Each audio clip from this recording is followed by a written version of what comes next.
On March 27, 1977, two Boeing 747 passenger jets collided on the runway at Los Rodeos Airport on the island of Tenerife, causing the most devastating plane crash in the history of aviation. The two planes, along with others that day, were scheduled to arrive at Las Palmas Airport on the nearby island of Gran Canaria. However, due to the explosion of a small bomb and the subsequent closure of this airport, all incoming planes were redirected to land at the smaller airport on Tenerife. Now known as Tenerife North, Los Rodeos was a regional airport that could not easily accommodate all of the traffic diverted from Gran Canaria. The airport only had one runway and only one major taxiway running parallel to it. There were also 4 mini taxiways connecting the two. The gathered airplanes took up so much space that they had to park on the long taxiway, making taxiing impossible. Instead, planes set for departure had to taxi up the main runway itself to get into position for takeoff. Once on the ground at Tenerife, the two flights involved in the accident, KLM Flight 4805 en route from Amsterdam and Pan Am Flight 1736 from Los Angeles, readied for takeoff back to Gran Canaria. Manning the controls of the KLM flight were Captain Jacob Veldersen van Zanten, First Officer Klaus Meurs, and Flight Engineer Willem Schroeder. At the time of the accident, Van Zanten was KLM's chief flight instructor and had appeared in ads promoting the airline. The KLM jet was carrying 14 crew members and 235 passengers, including 52 children. After landing at Tenerife, the passengers disembarked at the terminal. One passenger who lived on the island with a boyfriend did not reboard the plane. The Pan Am crew consisted of Captain Victor Grubbs, First Officer Robert Bragg, and Flight Engineer George Warnes, along with 13 flight attendants. On board were 380 passengers. The plane, named Clipper Victor, had a colorful existence. It operated the inaugural 747 commercial flight in January 1970, and 7 months later became the first 747 to be hijacked, being forced to land in Havana, Cuba. Due to the relatively high altitude at Los Rodeos, the airport is 633 meters, or 2,077 feet above sea level. Drifting clouds of different densities would cause unpredictable visibility. One moment visibility was good, the next you could barely see in front of you. The authorities reopened Gran Canaria Airport once the bomb threat had been neutralized. The Pan Am flight was ready to prepare for takeoff, but its path was blocked on the taxiway by the KLM flight, which had decided to refuel instead. Refueling took about 35 minutes, after which time the passengers reboarded. The search for a missing Dutch family of 4 that had not yet returned to the plane merely prolonged the delay. Once refueled, the tower instructed the KLM flight to taxi up the entire length of the runway, then make a 180-degree turn to prepare for takeoff. Shortly thereafter, the Pan Am flight was instructed to taxi behind the KLM flight and exit the runway on the third taxiway, or exit C3, then use the main taxiway to get into takeoff position. However, the crew was not sure whether the controller had instructed them to exit at the first or the third taxiway exit. The crew asked for clarification and were informed, "The third one, sir. 1, 2, 3. Third one." The crew had trouble locating the third taxiway exit, seeing no sign for C3 in the poor visibility.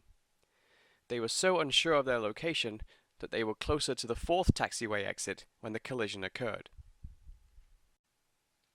In fact, taking the C3 exit would require a turn of 148 degrees, leading them back towards a terminal. In order to return to the main taxiway, this would require another 148-degree turn. A study performed after the accident by the Airline Pilots Association deemed this second turn would be a practical impossibility. Once the Pan Am plane entered the runway, it experienced rapidly decreasing visibility. As they taxied towards the runway, visibility was at 500 meters, 1,600 feet. Shortly after they turned onto the runway, it decreased to 100 meters, or 330 feet. The KLM plane made its 180-degree turn to prepare for takeoff in relatively good visibility. However, clouds were approaching at speed of about 14 miles an hour, or 22 kilometers an hour. After lining up for takeoff, the KLM captain advanced the throttle and the plane started to move forward. First Officer Mers advised him that they had not yet received takeoff clearance from the air traffic control tower. Captain Van Zanten replied, "No, I know that. Go ahead, ask." Mers then radioed the tower that they were ready for takeoff and waiting for our ATC clearance. The tower provided instructions on the route to be taken after takeoff, but did not explicitly state that they were cleared for takeoff. First Officer Mers read the instructions back to the tower and stated that, "We are now at takeoff." Captain Van Zanten interrupted his first officer with the comment, "We're going." The controller, who could not see the runway due to the fog, initially responded with the comment, "Okay," a non-standard terminology. This reinforced the captain's belief that they had takeoff clearance. The controller then immediately added, "Stand by for takeoff. I will call you." A simultaneous radio call from the Pan Am flight caused radio interference, which was audible in the KLM cockpit as a long shrill sound, or a heterodyne. This caused them to miss the crucial last part of the tower's response that they will call the KLM flight back. The Pan Am crew's transmission was, "We're still taxiing down the runway, the Clipper 1736. This message was also blocked by the interference and inaudible to the KLM crew. Due to the fog, neither plane was able to see the other on the runway. In addition, neither plane could be seen by the air traffic control tower, and the airport was not equipped with ground radar. Meanwhile, the Pan Am flight had not yet located its taxiway exit, and continued on its confused journey down the runway. According to the cockpit voice recorder, the Pan Am captain said, "There he is," when he spotted the KLM plane's landing lights through the fog, just as his plane approached exit C4. When it became clear that the KLM flight was approaching at full speed, the Pan Am first officer yelled, "Get off! Get off! Get off!"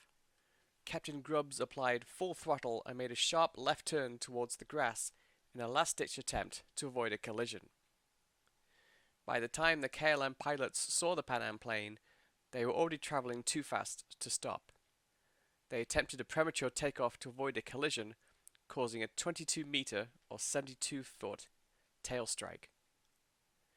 When it left the ground, the KLM plane was within 100 meters or 330 feet of the Pan Am plane and traveling at approximately 260 kilometers an hour or 160 miles per hour. While the landing gear on the nose of the KLM plane missed the Pan Am, its left side engines, lower fuselage, and main landing gear struck the upper right side of the Pan Am plane. The KLM's right side engines crashed through the Pan Am jet directly behind the cockpit.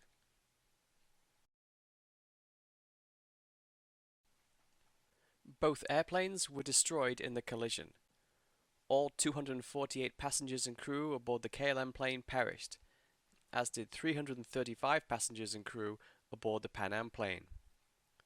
Due to the thick fog and smoke, firefighters initially did not know two planes were involved, as they were concentrating on the wreck of the KLM flight.